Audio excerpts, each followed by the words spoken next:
Assalamualaikum warahmatullahi wabarakatuh. Halo, nama saya Vaneda Krisandia. Di sini saya akan menjelaskan tentang ciri-ciri makhluk hidup. Kalian tahu nggak sih apa itu makhluk hidup? Makhluk hidup adalah makhluk yang berada di bumi yang memiliki nyawa seperti manusia, hewan, dan tumbuhan. Kemudian kita menginjak ciri-ciri makhluk hidup. Yang pertama, bergerak. Iya, bergerak. Makhluk hidup di dunia ini pasti bergerak kan, dan mengubah posisi bagian-bagiannya sesuai dengan keinginannya. Contohnya, hewan dari arah barat seperti kuda, kelinci berjalan ke arah timur.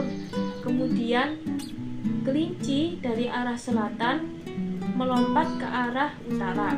Kemudian yang kedua, bernafas. Makhluk hidup memerlukan proses respirasi untuk mendapatkan energi. Proses ini melibatkan pertukaran gas yang berbeda dari antara jenis makhluk hidup lainnya. Contohnya, hewan bernafas menggunakan paru-paru, sementara tumbuhan menggunakan stomata.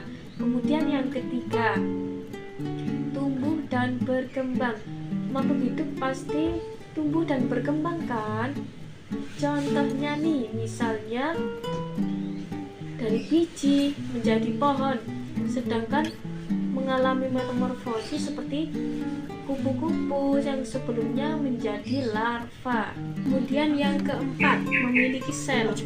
Makhluk hidup itu pasti memiliki sel kan? Manusia itu punya sel loh, yaitu multiseluler. Manusia dan hewan memiliki sel yang dinamakan multiseluler. Kemudian bakteri juga memiliki sel yang dinamakan uniseluler. Kalian tahu nggak sih apa yang dinamakan multiseluler dan uniseluler? Multiseluler yaitu organisme yang bersel lebih dari satu, sementara uniseluler yaitu organisme yang bersel satu atau tunggal. Kemudian yang kelima, memiliki reproduksi.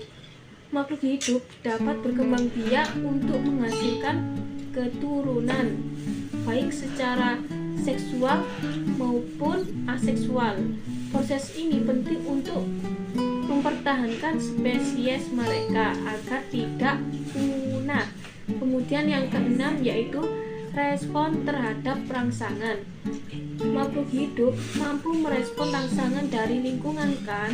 Contohnya itu tanaman tumbuh ke arah cahaya atau yang dinamakan fototropisme, sementara hewan dapat menghindari predator. Contoh lain, ada sinar matahari, kemudian ada bunga matahari. Bunga mataharinya itu selalu mengikuti sinar matahari karena bunga matahari itu sangat pekat terhadap sinar matahari tersebut. Kemudian yang ketujuh yaitu memiliki metabolisme. Makhluk hidup melakukan metabolisme, yaitu serangkaian reaksi kimia untuk mengubah makanan menjadi energi. Metabolisme ini melibatkan anabolisme dan katabolisme. Kalian tahu nggak sih apa yang dinamakan anabolisme dan katabolisme itu? Anabolisme adalah proses biokimiawi yang terjadi di dalam tubuh makhluk hidup untuk membentuk zat-zat atau molekul. Anabolisme memiliki beberapa fungsi, diantaranya memungkinkan tubuh untuk tumbuh, kemudian memperbaiki kerusakan jaringan, kemudian yang ketiga membentuk sel-sel baru. Katabolisme yaitu proses alami yang terjadi di dalam tubuh untuk menghasilkan energi. Kemudian yang kedelapan yaitu adaptasi. Makhluk hidup memiliki kemampuan untuk beradaptasi dengan lingkungan. Adaptasi ini dapat bersifat fisiologis, morfologis, atau perilaku, memungkinkan mereka bertahan hidup di habitat yang berbeda. Contoh misalnya nih, Saya sebelumnya berada di rumah. Nah, berada di rumah ini saya tidak berkerudung. Kemudian saya mondok. Nah, di dalam pondok itu ada sebuah peraturan kan harus memakai kerudung. Kemudian jadi saya kemana-mana itu sudah memakai kerudung, itu dinamakan adaptasi. Baik, apa sih itu adaptasi morfologi, fisiologi, dan tingkah laku? Saya mengambil contoh pada manusia. Contoh adaptasi morfologi pada manusia yaitu kulit kita akan tambah hitam saat kita terkena panas matahari. Kemudian contoh adaptasi fisiologi yaitu jumlah sel darah merah pada orang yang tinggal di pantai itu lebih sedikit dibandingkan orang yang tinggal di pegunungan. Kemudian contoh adaptasi tingkah laku pada hewan yaitu rayap beradaptasi memakan kayu di sekitarnya. Baik, kita akan menginjak konsep iritabilitas. Apa sih iritabilitas itu? Iritabilitas adalah kemampuan untuk merespon rangsangan dari lingkungan baik eksternal maupun internal. Rangsangan tersebut bisa berupa cahaya, suara, suhu, tekanan, dan lain-lain. Next, kemudian ada faktor yang mempengaruhi iritabilitas. Yang pertama yaitu kesehatan sel jaringan. Yang kedua, ketersediaan nutrisi dan oksigen. Kemudian yang ketiga, pengaruh obat atau zat kimia. Kemudian contoh dalam kehidupan sehari-hari, reaksi tubuh terhadap panas. Misalnya nih, kita berada di api unggun, kemudian tangan kita mendekatkan ke api unggun dan terasa panas, otomatis kita akan menarik tangan kita karena merasa kepanasan. Ya, itu dinamakan dengan konsep iritabilitas. Next, kemudian ada konsep pertumbuhan dan perkembangan. Nah, kita menginjak pengertian konsep pertumbuhan dan perkembangan. Kalian tahu nggak sih, pertumbuhan dan perkembangan itu adalah dua konsep dasar dalam biologi yang merujuk pada perubahan fisik dan fungsional pada makhluk hidup sepanjang kehidupannya. Kemudian yang pertama, pertumbuhan.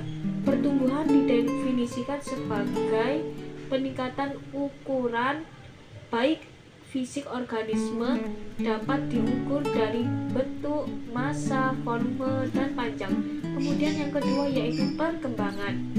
Perkembangan adalah proses perubahan yang menyeluruh, mencakup perubahan fungsi dan kompleksitas struktur sel atau jaringan. Jadi, kalau pertumbuhan itu bertambahnya tinggi badan, bertambah besar badan manusia ataupun makhluk hidup lainnya. Kemudian kalau perkembangan itu misalnya otak kita berkembang lebih baik, kemudian semua struktur di dalam tubuh kita itu berkembang lebih baik. Nah, itu. Next, kemudian perbedaan antara makhluk hidup dan benda tak hidup.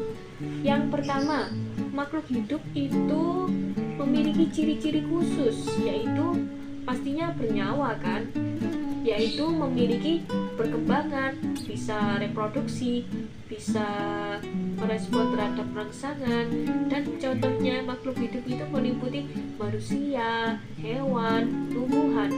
Kemudian benda tak hidup, yaitu benda yang memiliki tidak ada tanda ciri-ciri kehidupan yang ada di bumi ini, aliasnya seperti kayak tidak hidup, seperti batu, air, kemudian